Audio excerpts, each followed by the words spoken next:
All right. So what are we showing off here? We're doing a very simple power demo. So we know that SSD power is a combination of what the controller consumes and what the NAND media consumes. You put them together, you get total drive power. But what is cool about media power? It depends on Data. How much you're reading or writing drives your power, right? Yep. So how does compression change things?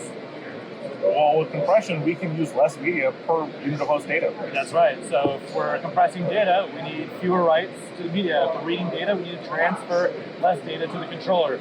So what we're showing here is the effect of compression on total drive power. So Ben, can you walk us through kind of what the charts are showing us here? Yeah, sure. So what we're doing is we're cycling amongst different compressibility ratios of data with different workloads. So we have a write-intensive, a read-intensive, and 70-30, which every benchmark does. And we're going through 1-to-1, 2-to-1, and 4-to-1 compressible data. And you can see as we get to more compressible data, our drive power goes way down, saving on the order of 8 watts just by utilizing the data that you're already having. Yeah.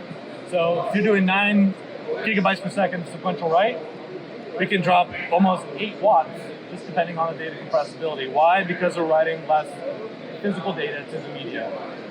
A similar story on the reads. We have 14 gigabytes per second. I want to sell this short here. 14 gigabytes per second on read. And of course, as we go to more compressible data, we use less power. And again, that's because we're moving less data from the NAND to the controller. Now, one good thing to know about this demo, we have all of the I/O capped so that the as you get to more compressible data, it's capped to be at the same level as the uncompressed data.